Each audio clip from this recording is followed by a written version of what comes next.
नमस्कार मेरे प्रिय साथियों, क्या आपने कभी गौर किया है? आप हजारों सपने देखते हैं, तरह तरह की कोशिशें करते हैं, लेकिन होता वही है जो नियति ने पहले से तय किया है। यही जीवन का सबसे बड़ा रहस्य है। हम सोचते हैं कि हम मालिक हैं, पर असली मालिक तो कोई और है।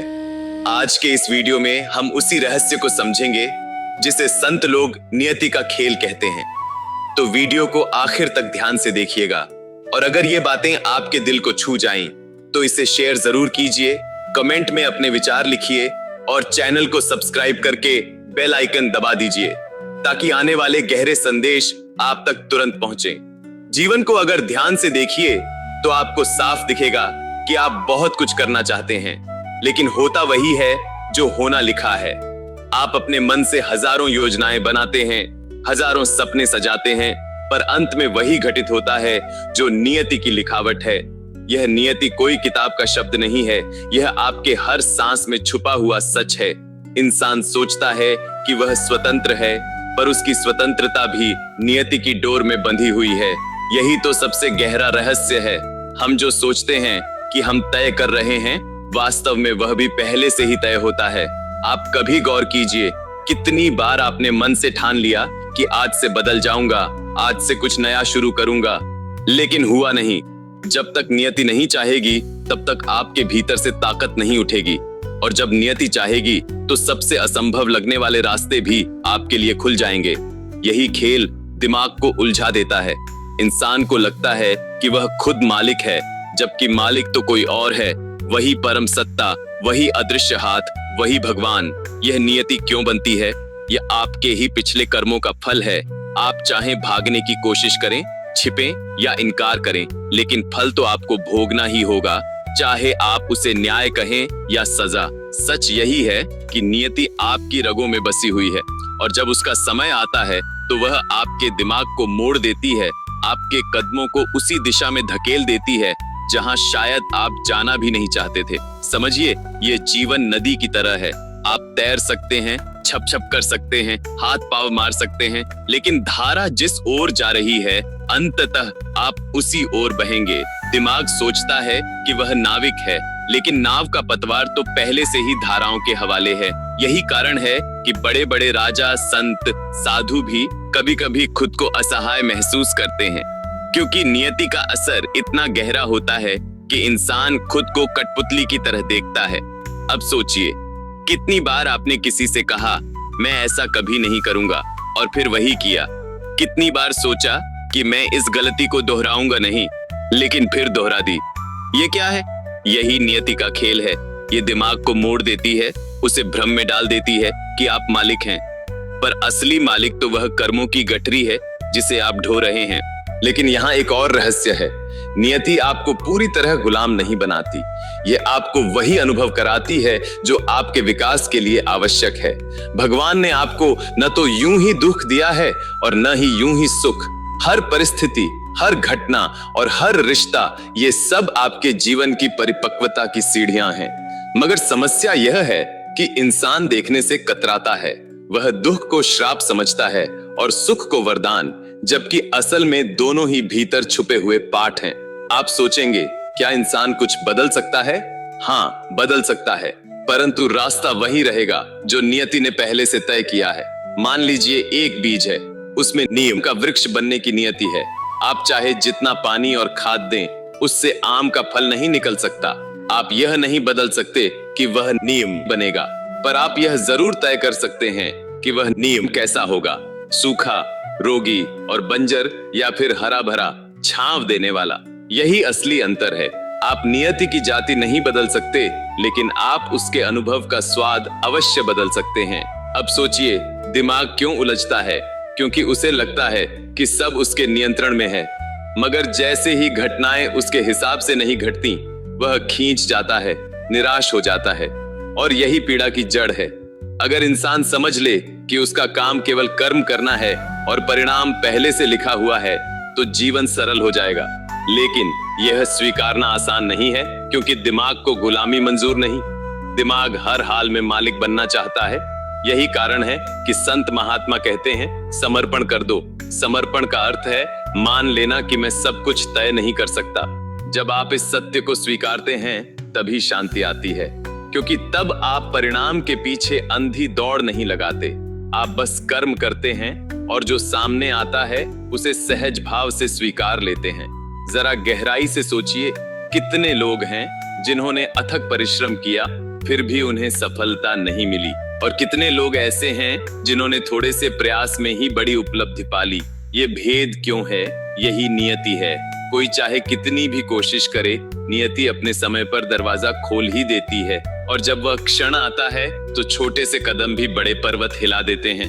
जब इंसान इस रहस्य को समझ लेता है तो उसके भीतर का अहंकार चूर चूर हो जाता है, क्योंकि घमंड तो इसी सोच पर टिका है, मैंने किया।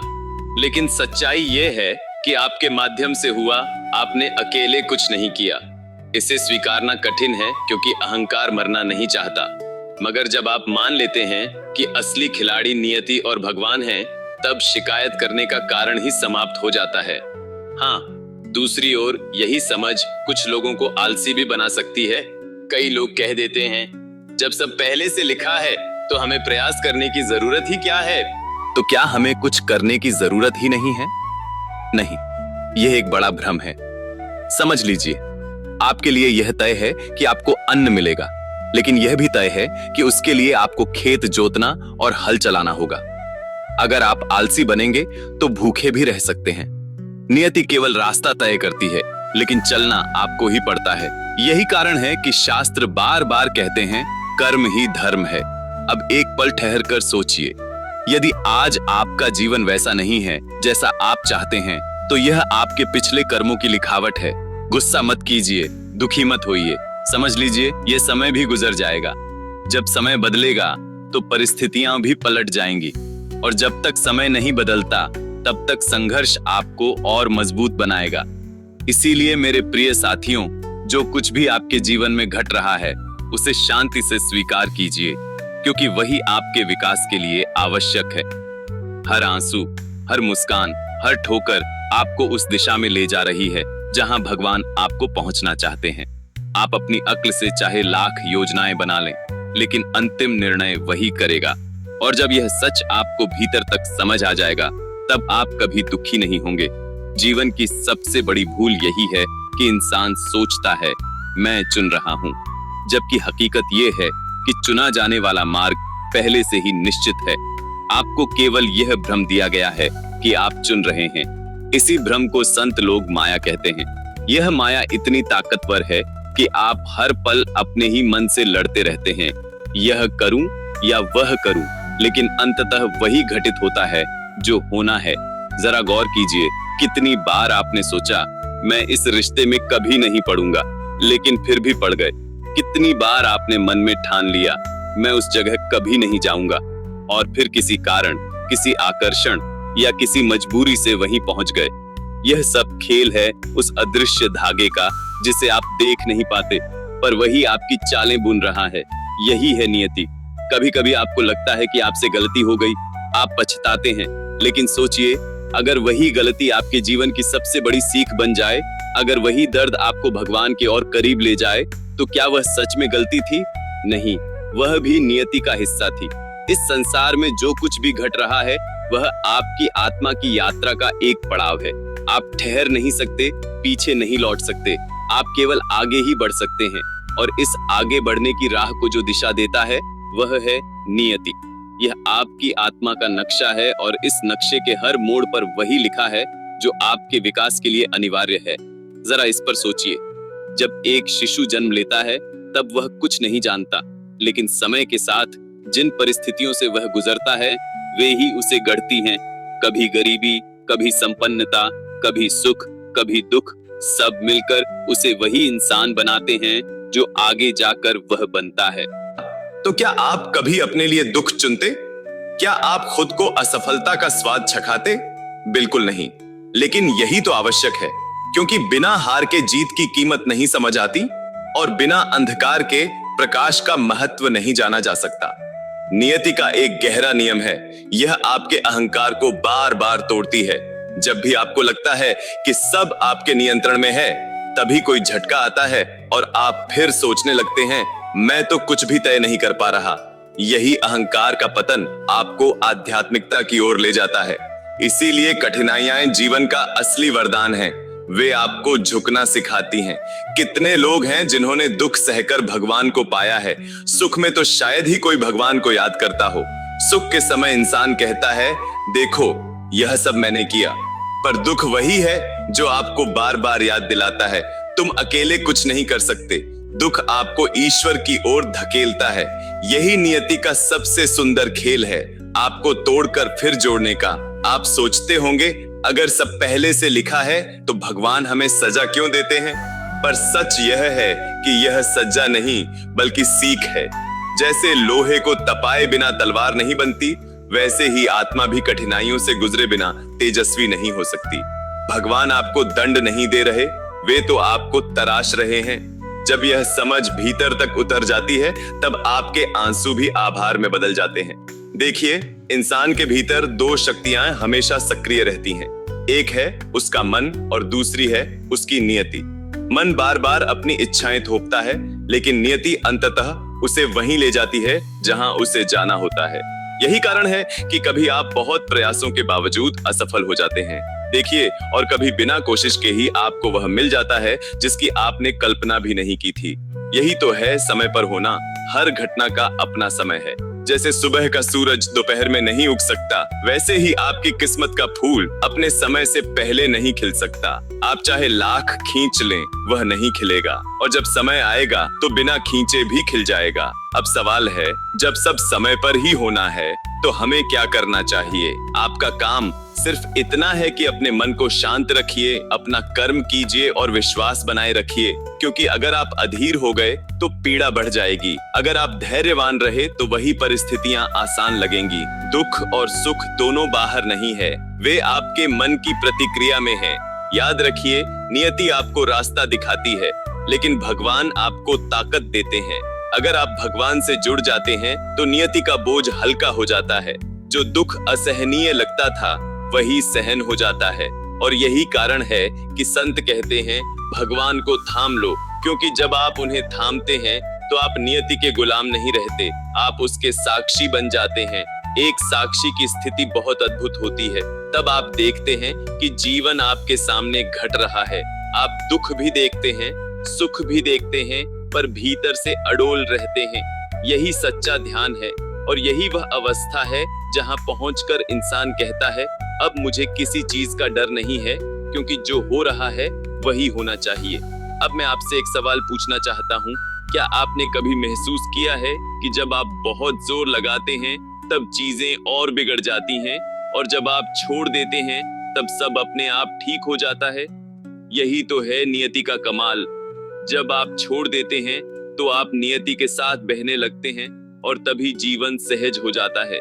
यहाँ एक कठोर सच्चाई है।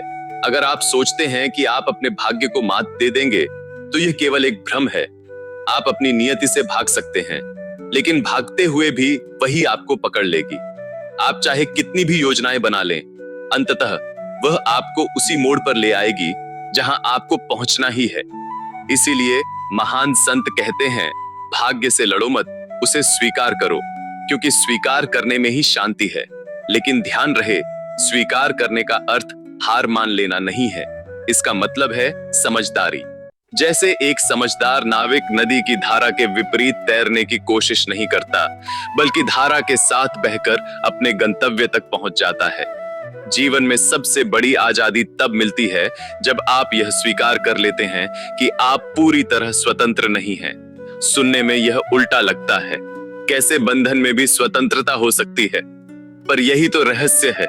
जब आप मान लेते हैं कि सब कुछ आपके हाथ में नहीं है, तभी आपके भीतर से तनाव समाप्त होता है, क्योंकि तब आपको लड़ना नहीं पड़ता, बल्कि बहना सीखना पड़ता है। नियति आपको बांधती है, लेकिन वही बंधन आपको गहराई भी देता है। जैसे लहरें किनारे से टकराती हैं और हर टकराव समुद्र को जीवंत बनाता है, वैसे ही नियति आपकी सीमाओं से टकराती है और आपकी चेतना को जगाती है।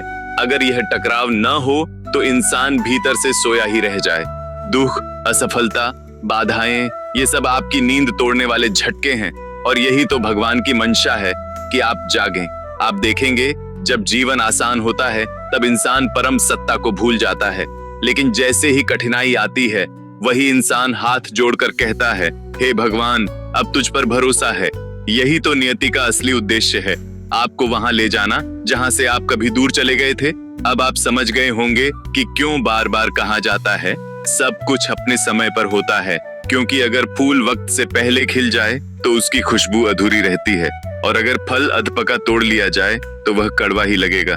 जीवन भी ऐसा ही है, जब समय आता है तभी सब मिलता है, चाहे वह सफलता हो, प्रेम हो, धन हो या ईश्वर का साक्षात्कार। लेकिन दुख तब पैदा होता है जब आप अधीर हो जाते हैं। आप कहते हैं, भगवान अभी क्यों नहीं? पर भगवान कभी जल्दी नहीं करते। उनका समय आपका समय नहीं है। वे जानते हैं कब क्या देना है, और जब सही समय आता है तो वही चीज जो असंभव लगती थी सहज रूप से आपके जीवन में उतर आती है। इसलिए बुद्धिमान वही है जो धैर्य रखता है और हर परिस्थिति में यही कहता है, यह भी ठीक है। यह वाक्य सुनने में सरल लगता है, लेकिन इसका अर्थ बहुत गहरा है। जब आप कहते हैं यह भी ठीक है, तो आप भगवान की योजना को स्वीकार कर रहे होते हैं। तब आप दुख को भी वरदान की तरह जीने लगते हैं, और यही वह अवस्था है जहां से सच्चा आनंद शुरू होता है। क्यों? जीवन के हर मोड़ पर याद रखिए, आप अपनी नियति से भाग नहीं सकते, लेकिन आप इसे शांति के साथ जी सकते हैं। आप इसे शिकायतों के साथ जी सकते हैं या आभार के साथ। चुनाव आपका है, और जब आप आभार चुनते हैं तब हर घटना, हर आंसू, हर हंसी, सब आपके भीतर एक नया फूल खिला देते हैं।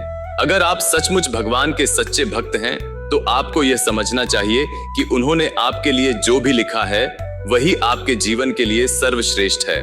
संभव है आज आपको यह सब दर्द जैसा लगे, लेकिन वही दर्द कल आपकी सबसे बड़ी शक्ति में बदल जाएगा। हो सकता है आज कोई दरवाजा आपके सामने बंद हो जाए, पर वही दरवाजा कल आपको बेहतर रास्ते की ओर ले जाएगा। याद रखिए, भगवान कभी भूलते नहीं, बस देर करते हैं, और जब देते हैं तो वही देते हैं जो आपके लिए वास्तव में आवश्यक होता है। इसलिए अब शिकायत करना छोड़ दीजिए। हर सुबह उठते ही बस इतनी प्रार्थना कीजिए, हे प्रभु, मुझे वही दो जो मेरे लिए सही है। मुझे वही दिखाओ जो मेरी आत्मा के लिए जरूरी है, और मुझे इतना धैर्य दो कि मैं आपके फैसले को स्वीकार कर सकूं।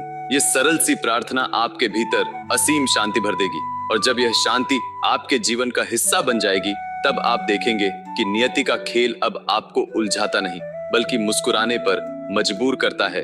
तब आप समझ जाएंगे, हाँ, यह भी उसी योजना का हिस्सा है। उस पल से जीवन बोझ नहीं रहेगा, बल्कि एक सुंदर यात्रा बन जाएगा। तो मेरे प्रिय साथियों, आज की यह बात अपने दिल में उतार लीजिए। नियति आपको मोड़ सकती है, पर तोड़ नहीं सकती। वह आपको उसी दिशा में ले जा रही है जहां आपके जीवन का फूल खिलना है। बस धैर्य रखिए, विश्वास रखिए और भगवान को थाम लीजिए, क्योंकि अंत में वही रहेंगे, वही आपका सहारा बनेंगे। तो मेरे प्यारे मित्रों, आज की यह सीख अगर आपके दिल को छू गई है तो इस वीडियो को लाइक और शेयर करना न भूलें। कमेंट में लिखें, मैं अपनी सारी चिंताएं भगवान को सौंपता हूँ। और हाँ, ऐसे ही गहरे संदेशों और भक्ति की राह पर चलने के लिए हमारे चैनल से जुड़े रहिए। राधे राधे।